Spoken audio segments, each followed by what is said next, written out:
día, miles de mujeres sostienen hogares con su trabajo y con su corazón, pero también merecen educación, oportunidades y una vida digna. Este es el podcast Centracap, Voces desde adentro, porque cuando una mujer se reconoce, nada la detiene.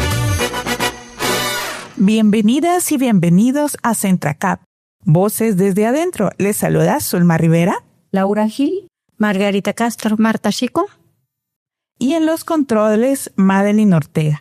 En el episodio de hoy hablaremos sobre el impacto de los matrimonios y uniones tempranas en niñas y adolescentes y cómo el huir de la violencia, los matrimonios o uniones tempranas y la pobreza extrema les obliga a iniciar en el mundo laboral como trabajadoras de casa particular por falta de oportunidades.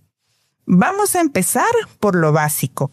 ¿Qué entendemos por matrimonios y uniones infantiles tempranas o forzadas? Bien, compañeras, cuando hablamos de uniones infantiles tempranas, nos referimos a situaciones en las que las niñas o las adolescentes se vinculan sentimental, marital o de convivencia con una pareja, siendo menores de 18 años.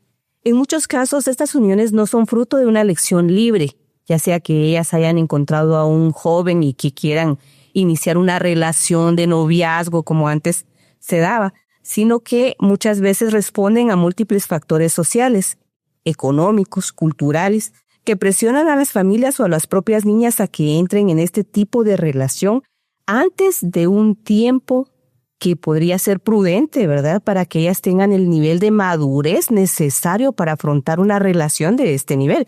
Cuando hablamos de uniones que son o que responden a factores sociales, vemos el caso de la presión de, por ejemplo, yo recuerdo que antes a mis hermanas les decían, ya te van a dejar el tren, porque ya pasaban los 25 años y ellas no encontraban no veían la necesidad. Ellas tenían otras metas en ese momento.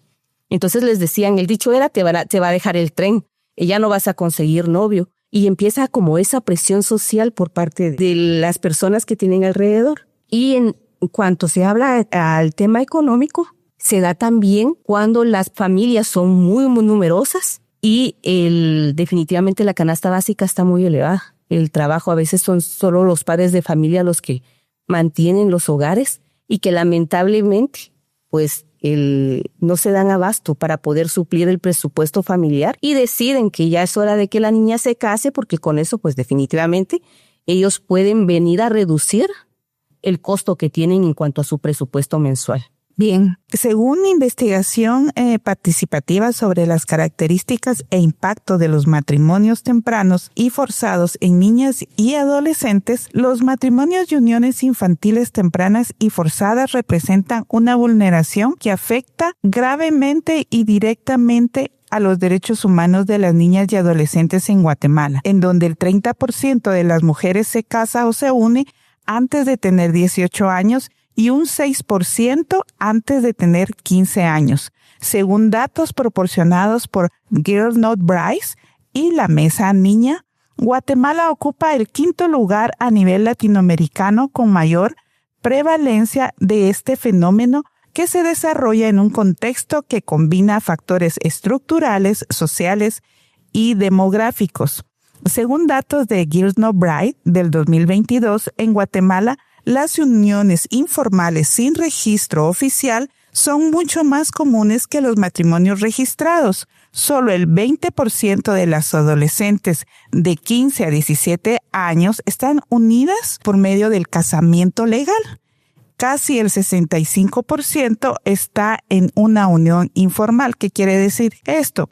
Que las niñas las casan de manera legal porque antes del 2017 esto era permitido. Actualmente ya el Código Civil establece que no es posible que estos matrimonios se den. Entonces la mayoría está en una unión informal. Ya de hecho, al inicio pues yo hablaba sobre qué factores implicaban para que las niñas se vieran orilladas a tomar esta decisión o que las orillaban.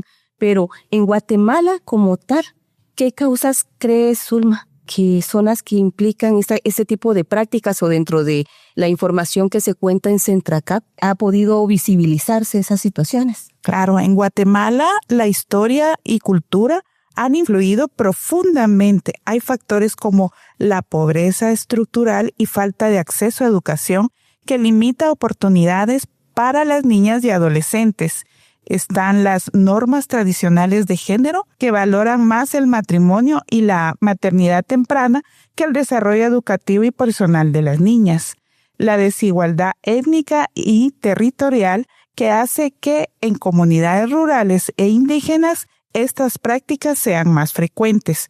Además, sistemas de protección insuficientes y barreras de acceso a servicios de salud y educación agravan la situación. Esta no es una realidad aislada, es el resultado de décadas de desigualdad y exclusión en muchos territorios del país. Bueno, eso sin tomar en cuenta lo que ha conllevado el patrón cultural patriarcal, el control de la sexualidad de las niñas y las adolescentes que las obliga a entrar en un matrimonio o unión temprana, así como la pobreza extrema. La violencia basada en género o la violencia en el seno familiar también obliga a muchas niñas y adolescentes a huir de sus casas. Idealizan el amor romántico, amor o algún tipo de relación que no encontraron en la figura paterna dentro del hogar porque no vivieron ese proceso como tal. Se unen con hombres, a veces 5 años mayores. Sin embargo, hemos escuchado de casos de hasta 20, 25 años. Sin duda alguna, buscando esa figura paterna, ¿verdad? Lo que incrementa la dependencia y la violencia. Al final terminan en una relación violenta, aisladas de su familia, embarazadas, tomando en cuenta que el embarazo adolescente perpetúa la desigualdad de género al limitar el acceso a la educación y el mercado laboral, ya que ellas tienen que dedicar su tiempo al cuidado de los niños, al cuidado de la casa, al ver cómo logran extender el aporte familiar que pueda llevar su pareja. Y al tener esa limitación en el acceso a la educación, sin duda alguna la van a tener también en el mercado laboral, por lo que ellas como opción primaria o la opción que ellas tienen al alcance para haciendo el trabajo en oficios domésticos no remunerados que de madres jóvenes, lo que limita sus oportunidades de estudiar y de tener una oportunidad y un cambio de vida al avanzar en la edad que ellas tienen, ya siendo adultas cuando ellas están en una edad en la que deberían de estar jugando, ¿verdad? O preparándose para tener una vida diferente. Las consecuencias de los matrimonios y uniones tempranas son múltiples y profundas. Incluyen los problemas educativos. La mayoría de las niñas que entran a una unión temprana dejan la escuela, ya no tienen oportunidad de seguir estudiando. La salud es otro problema. Aumentan los riesgos asociados a embarazos adolescentes como complicaciones físicas y emocionales, porque sabemos los riesgos que tienen las adolescentes al momento de estar embarazadas y dar a luz. Psicosociales, muchas niñas reportan sentirse aisladas, con baja autoestima o atrapadas en situaciones de dependencia económica y emocional, y ahí podemos establecer que hay círculos de violencia, ¿verdad? Sobre todo psicológica, en donde ellas no pueden concluir esa etapa de la adolescencia. Tenemos los derechos vulnerados. No solo se vulnera su derecho a la educación y la salud, sino también su derecho a decidir sobre su propio cuerpo y su futuro. Y para poder hablar un poquito de estos aspectos psicológicos, a continuación escucharemos en voz de la psicóloga, la licenciada Malfi López, los impactos psicológicos que los matrimonios y uniones tempranas en niñas y adolescentes. A esta edad, las niñas y las adolescentes están viviendo una poda neuronal y una mielinización en la que el cerebro busca la integración. Dentro de todo esto se da la búsqueda de la novedad, de nuevas experiencias, pero a nivel saludable, el adolescente buscaría una conexión con sus pares, diferente a lo que se da dentro de una unión temprana o un matrimonio temprano. Si se da esta situación, las niñas y adolescentes van a registrar niveles elevados de depresión, baja autoestima, sentimientos de desesperanza, miedos constantes, debido a que esta experiencia va a parecerse mucho a un trauma, va a parecerse mucho a la pérdida de los derechos humanos. ¿Por qué?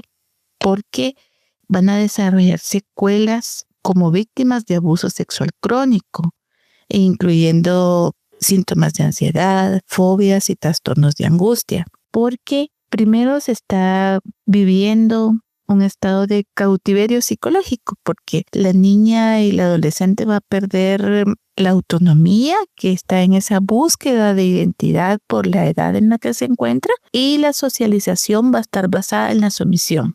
Debería en este momento ella tener figuras de apoyo, sus cuidadores, sus padres, que le den un apego seguro, pero no está sucediendo de esa manera, debido a que se está destruyendo el proyecto de vida, porque sabemos que la unión temprana trunca el desarrollo educativo y personal, entonces va a generar vacíos emocionales y conflictos existenciales profundos, porque se están forzando roles de cuidado antes de que la niña y la adolescente haya desarrollado una madurez psíquica. También es importante mencionar que en la niñez y la adolescencia, la niña va a buscar situaciones que le generen seguridad, es decir, un apego que se tuvo que haber desarrollado en la infancia, porque ahí es donde empieza a darle sentido a su vida, en su historia personal, para construir relaciones estables y resilientes. Y en la adolescencia se da mucho la intensidad emocional. El cerebro de la adolescente es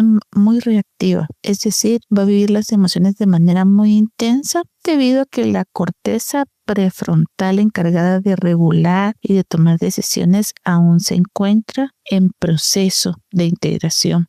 Entonces, muchas veces se van a tomar compromisos muy apasionados basados en un impulso, y esto va a producir un impacto en su vida porque aún no se encuentran en la capacidad de navegar en conflictos de pareja y es muy difícil que logren una conexión. Wow, después de escuchar esto podemos ver el impacto que tienen los matrimonios y las uniones tempranas en niñas y adolescentes. Se vuelven una forma de violencia que limita las oportunidades, lo que perpetúa ciclos de pobreza y desigualdad. Ahora hablemos de cómo muchas niñas y adolescentes terminan trabajando o ingresando al mundo laboral como trabajadora de casa particular, ya sea por la pobreza extrema, el huir de su casa porque les quiere casar o huir de la violencia que se vive en el hogar. El Compendio Estadístico Niñez y Adolescencia del Instituto Nacional de Estadística, INE, del año 2021, escasamente refiere que el porcentaje de niñez y adolescencia ocupada en edades de 7 a 13 años es del 21%, en niños del 10.3%, en niñas y de 14 a 17 años el 49% en niños y el 19.2% en niñas. Establece que la proporción de la niñez y adolescencia que trabaja entre 14 y 17 años, que se ocupa en un trabajo de casa particular, corresponde al 13.5% de niñas y el 0.1% en niños. No se tiene un dato estadístico claro de estas niñas y adolescentes trabajadoras, lo que es un claro ejemplo de la poca importancia que el Estado le está dando a este tema. De hecho, Zulma, según datos de la Girls Not Brides del 2022, las niñas y adolescentes tienen que cumplir con tareas domésticas y de cuidado desde edades tempranas, mientras que no se espera que los niños y hombres lo hagan. Las tareas en oficios domésticos inciden directamente con sus oportunidades de escolarización al ofrecerles menos tiempo disponible para atender estas responsabilidades. Además, el acceso a la educación no es tan valorado para las niñas y adolescentes como lo es para sus pares varones. A nivel global, el abandono de la escuela es una de las causas principales de los matrimonios y uniones infantiles tempranas y forzosas. Y yo recuerdo varias anécdotas de algunas compañeras que en algún momento nos han compartido de que ellas antes de ir a estudiar, a las que se les dio la oportunidad de hacerlo, ellas tenían que dejar elaboradas ciertas tareas, tenían que a la hora del receso, a veces las escuelas les quedaba cerca porque eran en alguna finca, entonces tenían la oportunidad o más bien la responsabilidad de a la hora de receso, en lugar de tomar su refacción o de jugar, de regresar a sus casas para ir a hacer algunas tareas, por lo que aquí contamos ahorita con Margarita Castro, quien ella podría contarnos un poco de las experiencias tanto que ella ha vivido como de personas que a su alrededor pudieron ver en carne propia. Margarita. Gracias. Nosotras las trabajadoras casa particular, muchas de nosotras empezamos en la niñez y adolescente, muy vulnerables porque uno no conoce a nadie y muchas de nuestras compañeras son acosadas, muchas de ellas son también violadas y como muchas de nosotras se ponen a trabajar en casa por la pobreza o por cierta situación se va de su casa, entonces realmente es bastante difícil porque, pues no conoce a nadie, se tira a trabajar en las casas y realmente muchas de nuestras compañeras resultan embarazadas y son sacadas de las casas porque las empleadores, o sea, las señoras, no creen que ella o su hijo o su esposo lo acosa a nuestras compañeras, niñas y adolescentes trabajando en las casas. Es bastante difícil porque no hay quien lo proteja a uno, no hay quien lo asesore, no hay quien, pues porque somos mujeres que venimos migrante interno, ¿verdad? Entonces no conocemos a nadie. Es muy difícil la situación de nuestras compañeras, las niñas y las adolescentes. Gracias, Margarita. Marta, desde su experiencia personal y la lucha que ha tenido en Centracat, ¿podría ampliarnos un poquito más de esta situación de las niñas y adolescentes en el trabajo de casa particular? Por supuesto que sí. Por la situación de las niñas y adolescentes que acabamos de escuchar, esta situación de las niñas y adolescentes no ha iniciado ni ayer ni antier. Esto ya tiene varios años que se ha sufrido ese tema y ese descuido de las niñas y adolescentes. Porque hace 30, 40 años atrás, pues desde ahí le hemos visibilizado la violación de los derechos humanos y derechos laborales de las niñas. Bien sabemos que no terminan una educación formal y tampoco no tienen un techo y una familia adecuada que lo puedan formar, ¿verdad? Para poder ellas ya listas y salir preparadas, ¿verdad? Porque vemos, imagínense las niñas y adolescentes embarazadas.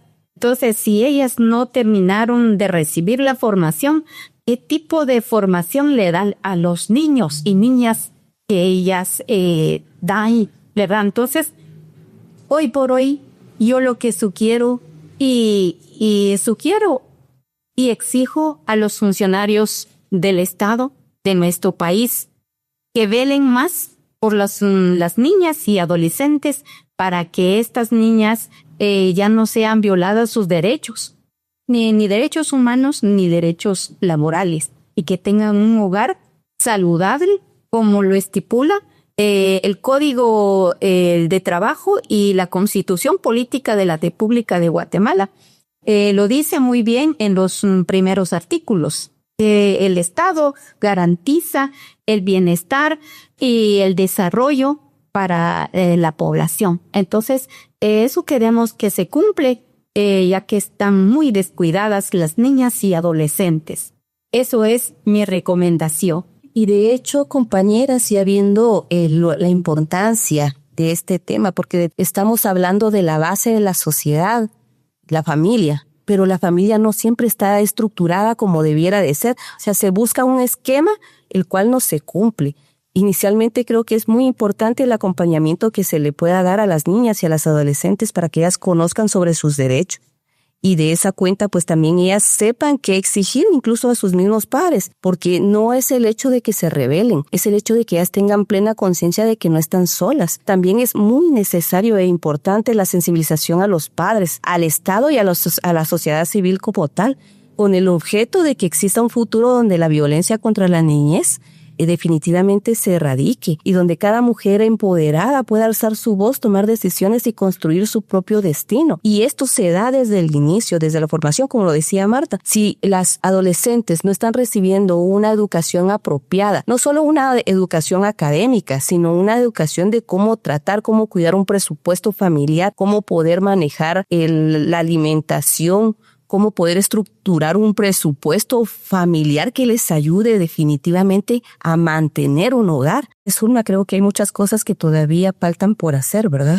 Claro que sí, Laura. La capacitación es fundamental para orientar a las niñas y adolescentes. También hay un punto muy importante que son las leyes, ya que las leyes están para garantizar la seguridad, educación, salud y derecho a vivir en una familia, prohibiendo la explotación y asegurando la protección especial del Estado. Para ello, se han creado leyes que garantizan los derechos. Las principales leyes y normativas que tenemos en relación a niños, niñas y adolescentes, tenemos la Constitución Política de la República de Guatemala, establece la obligatoriedad del Estado a proteger a la infancia y adolescencia, reconociendo sus derechos desde la concepción, porque lo establece el Código Civil. Ley de Protección Integral de la Niñez y la Adolescencia, la Ley PINA, que es el decreto 27-2003, es el pilar fundamental. Establece el marco jurídico para el desarrollo integral, la protección contra cualquier tipo de explotación, abuso o violencia y la responsabilidad familiar y estatal. La Ley contra la Violencia Sexual, Explotación y Trata de Personas, que regula la prevención, sanción y protección contra estos delitos.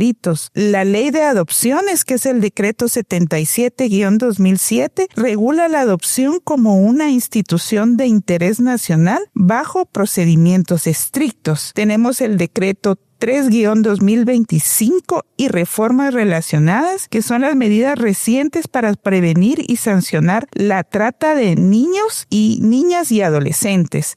Tenemos la ley del sistema de Alba-Kenneth, de alerta Alba-Kenneth, que es el decreto 28-2010, es un sistema de búsqueda inmediata de niñas, niños y adolescentes desaparecidos o sustraídos. Y también tenemos los convenios internacionales como la Convención sobre los Derechos del Niño, que es un convenio que ya está ratificado por Guatemala desde 1990. Recordemos también que en el año 2017 se aprobó el decreto 13-2017, una ley que prohíbe el matrimonio antes de los 18 años sin excepciones. Una reforma al Código Civil, decreto ley número 106 reformando el artículo 83, prohibición de contraer matrimonio, que establece que no podrán contraer matrimonio ni autorizarse de manera alguna el matrimonio de menores de 18 años de edad. A pesar de esta reforma, aún se siguen dando las uniones forzadas en muchas comunidades tras el silencio de las autoridades y de las mismas familias. En ese sentido, hay varias líneas de trabajo que se pueden implementar. Tenemos la educación integral en derechos y salud sexual en escuelas y comunidades, el fortalecimiento de habilidades y liderazgo de las niñas y adolescentes para que se reconozcan como sujetas de derecho, apoyo comunitario para las familias que demuestra alternativas al matrimonio como medio de seguridad o de ingreso, políticas públicas más robustas que integren datos, prevención y servicios accesibles. También es clave visibilizar historias de éxito, niñas que han vuelto a la escuela, que han accedido a becas, que están liderando cambios en sus comunidades. Y bueno, para terminar con este interesante episodio, Laura, Margarita y Marta, ¿pueden dar un pensamiento final? Pensamiento final sería que se toman en cuenta la situación, estas compañeras que trabajan en casa, las niñas, las adolescentes, por ese Centracop siempre debemos tomar en cuenta en nuestras compañeras cuando encontramos compañeras adolescentes o niñas, porque para cuidarlos y decirles que tienen un derecho y que no se deja violentarlos, porque muchas compañeras vienen y como las empleadoras, para que no se vaya, lo asustan, lo encierran, entonces las compañeras a veces no salen. Entonces, para que nosotras las trabajadoras de que ya somos grandes en el sentido de que ya conocemos nuestros derechos, entonces tenemos que encargarnos nosotras a orientar nuestras compañeras, por lo menos en lo personal así lo hago. Gracias. Marta. Las niñas y adolescentes unidas por un trato digno. Que urge visibilizar que los matrimonios y uniones infantiles tempranas no son decisiones individuales ni hechos aislados, son el resultado en su mayoría de desigualdades históricas, pobreza y normas de género que han limitado por generaciones las oportunidades de las niñas y las adolescentes en Guatemala. Mientras estas causas estructurales no se transformen, sus derechos seguirán en riesgo, seguirán siendo vulnerados como hasta la fecha han sido. Es importante escuchar las voces de las niñas y las adolescentes porque cuando ellas hablan, revelan no solo las violencias que enfrentan, sino también sus sueños, su capacidad de resiliencia y su deseo de elegir un futuro distinto. Incluirlas en la toma de decisiones no es opcional, compañeras, es una responsabilidad ética y social. Gracias, Laura. Bueno, también hay que prevenir las uniones infantiles tempranas. Sí, es posible. Como sociedad, apostamos por la educación, protección y empoderamiento. Cada niña que permanece en la escuela, que conoce sus derechos y que cuenta con una red de apoyo es una historia que puede cambiar y una comunidad que avanza hacia mayor justicia e igualdad. Bueno, y queremos dar las gracias porque nos escuchan. Les invitamos a continuar reflexionando sobre este tema, a compartir este episodio y seguir aprendiendo sobre los derechos de nuestras niñas y adolescentes. Les invitamos también, si eres una mujer trabajadora de casa particular, a que puedas participar en Centracap. El número es el 39-91-75-61. Estaremos esperando tu llamada para cualquier consulta. Estamos a la orden y muchas gracias.